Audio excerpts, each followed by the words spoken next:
নমস্কার বন্ধুরা, আমি প্রতিমা আবার চলে এলাম আপনাদের সামনে নতুন স্বাদের দারুণ একটা রান্না নিয়ে।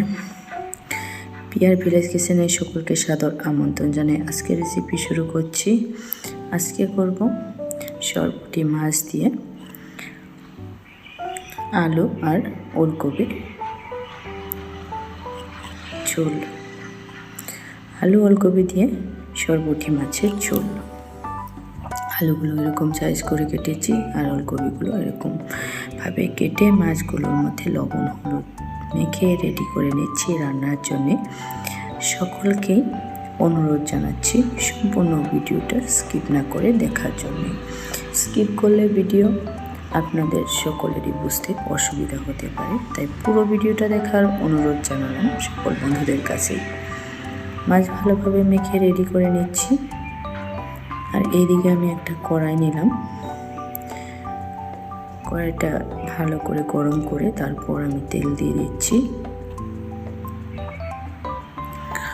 তেলটা গরম হয়ে এসেছে।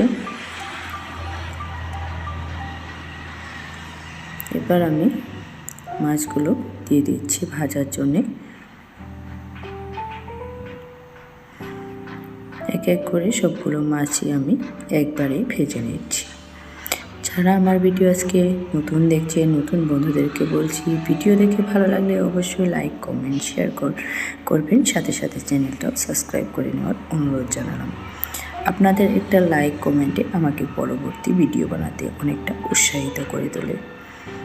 দেখুন, কথা বলতে বলতে মাছ ভালোভাবেই ভেজে নিয়েছি, এবার তুলে নিচ্ছি। আর এই মাছ ভাজার তেলেই আমি ওলকপি আর আলু ভেজে নিব। ওলকপি আলু দিয়ে এর মধ্যে অল্প পরিমাণে লবণ আর হলুদ দিয়ে দিচ্ছি।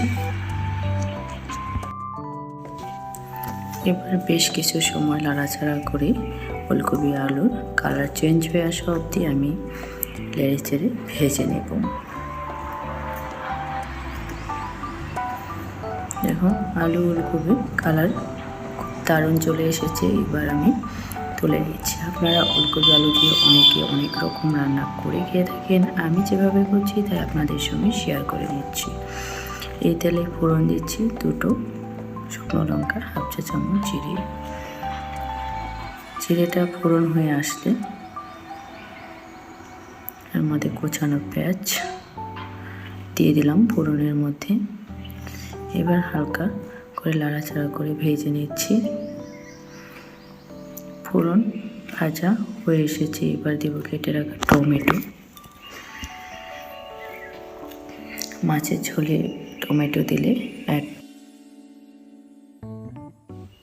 টেস্টটা কিন্তু দারুণ লাগে। দুটো মিডিয়াম সাইজের টমেটো কেটে আমি দিয়ে দিলাম ফোড়নের মধ্যে। এটাকে একটু সময় নাড়াচাড়া করে ভেজে নিচ্ছি। তারপর এক এক করে মশলাগুলো আমি অ্যাড করে দিচ্ছি। আদা রসুন বাটা, জিরে ধনে আর শুকনো লঙ্কা একসঙ্গেই বেটেছি। দিয়ে দিলাম স্বাদের জন্য লবণ, কালারের জন্য হলুদ গুঁড়ো। বাস এটুকু মশলা দিয়েই আমি ভালোভাবে কষে নিব বেশ কিছু সময়। আপনারা ওলকপি আলু দিয়ে অনেকেই অনেক রকমভাবে করে খেয়ে থাকেন, একবার এভাবে করে দেখুন, খেতে কিন্তু অসাধারণ লাগে। মশলা কষাতে কষাতে শুকিয়ে এসেছিল। মশলার পাত্রটা ধুয়ে একটু জল দিয়ে দিলাম। এবার মশলাটাকে ভালোভাবে কষে নিচ্ছি। দেখুন, মশলা থেকে কিন্তু তেল রিলিজ হতে শুরু করে দিয়েছে। মশলা কষানো ভালোভাবে হয়ে এসেছে। ভেজে রাখা আলু আর ওলকপি মশলার মধ্যে দিয়ে দিলাম। আলু ওলকপি দিয়ে আমি মশলার সঙ্গে আরও কিছু সময় ভেজে নিচ্ছি। দেখুন, দেখতেও যেরকম লোভনীয় হয়েছিল, খেতেও কিন্তু দারুণ দারুণ। যে কোনো ঘরে লোকজন আসলে এরকমভাবে মাছের ঝোল রান্না করে, যে কোনো মাছ দিয়ে এই ঝোল রান্না করে খেয়ে দেখবেন, দারুণ দারুণ লাগবে। এবার জলটা দিয়ে ঝোলটাকে ফুটতে দিব বেশ কিছু সময়ের জন্যে।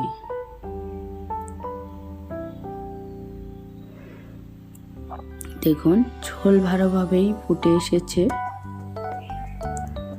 আলুটা ভালোভাবেই সিদ্ধ হয়ে গিয়েছে। থেকে আমি একটা আলু কেটে দেখাচ্ছি।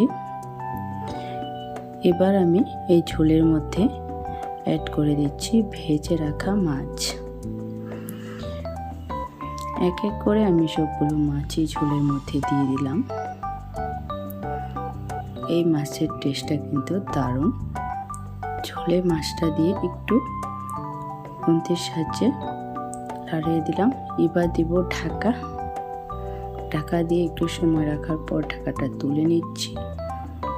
প্রায় আমার রেসিপি শেষের দিকে চলে এসেছে। গরম ভাতের সঙ্গে যদি এই মাছের ঝোলের রেসিপি পরিবেশন করা যায়, বলুন তো কেমন লাগবে। আমার তো জাস্ট অসাধারণ লেগেছিল। রান্নাটা ফিনিশ করছি কুচানো ধনেপাতা দিয়ে দিলাম কুচানো ধনেপাতা। রেসিপি দেখে ভালো লাগলে অবশ্যই লাইক কমেন্ট শেয়ার করবেন, সঙ্গে থাকবেন, পাশে থাকবেন। সকলকে অনেক অনেক ভালোবাসা ও ধন্যবাদ জানাই। আজকের ভিডিও আমি এখানেই শেষ করছি। পরবর্তী আবার দেখা হবে নতুন নতুন ভিডিওর সঙ্গে।